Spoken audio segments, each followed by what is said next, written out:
Look at your garden. You see that okra? Tall, proud, full of pods, and you feel good about it.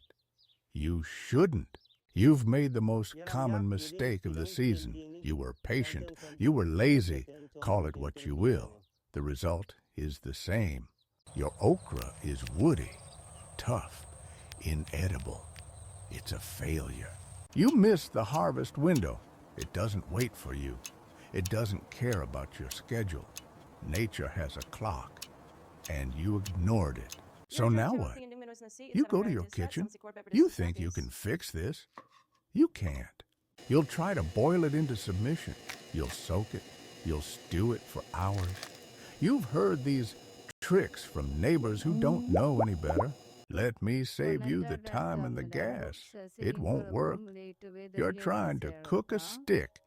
It will taste like a stick, a stringy, bitter stick. You can't reverse nature. You can't ungrow a plant. Trying to salvage these pods is a waste of your resources and an insult to your intelligence. To understand the solution, you must first understand the problem. The biology is simple. Pay attention. An okra plant has one job: make seeds, survive, reproduce. That's it. It's not growing food for you, it's growing the next generation. When the pod is young, tender, and small, 2 to 4 inches no more, its walls are soft. Its seeds are immature. This is your window. This is when the plant is focused on growth, not protection. It's vulnerable. It's edible. But you waited. You let it grow. You thought bigger is better. A fool's logic. As the pod grows past its prime, the plant's mission changes.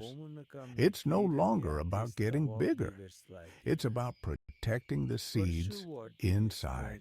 The plant floods the pod cell walls with a substance called lignin.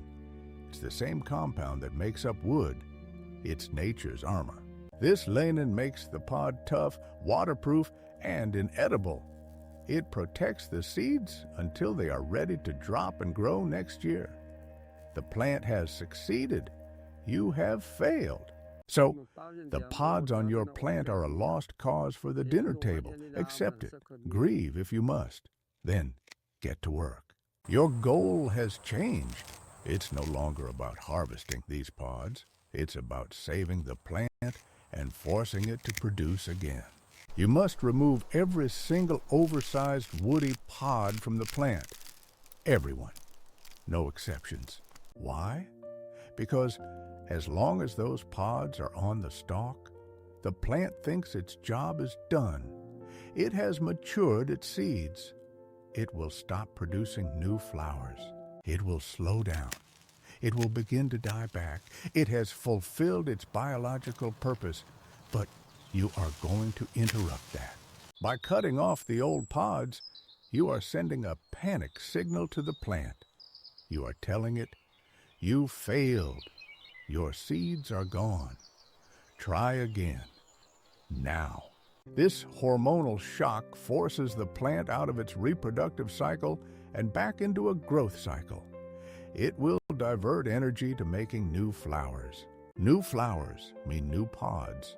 This time, you will not fail. You will patrol your garden every day, every single day. You will carry a sharp knife or shears. You will look for pods that are no bigger than your index finger. The tip should snap off easily. This is the test. If it snaps, it's tender. If it bends, you're already on the edge of failure. Cut the pod with a small bit of stem attached. Place it gently in your basket. This is not a task for the rough or the rushed. Now, what about those woody pods you cut off? Are they useless? Not entirely. You can't eat them, but they still have a purpose. Let them dry completely in the sun for several weeks. They will turn brown and brittle. They will split open. Inside, you will find your payment for next year's garden. Hard, dry seeds. Your lesson has become your investment. Store them in a cool, dry place. a small paper envelope, a glass jar. Label it. These are the seeds of your experience. You made a mistake. You learned the hard way. This is how we've always learned, not from books, but from the soil. By pruning your failure, you have guaranteed a future harvest. The plant is working for you again. New growth is coming. Look at this. This is your reward. A basket full of tender, perfect okra. Not a single woody pod in sight. This is the result of diligence. You didn't try to fix the unfixable. You corrected your course. You listened to the plant and the season. You worked with nature, not against it. This is the simple, hard-won knowledge that feeds a family. It's not complicated, but it is demanding. Don't make this mistake again. Your garden will reward your attention and punish your neglect. That is the law of the land. There are more lessons the soil has to teach. We will be here to share them. Subscribe and get back to work.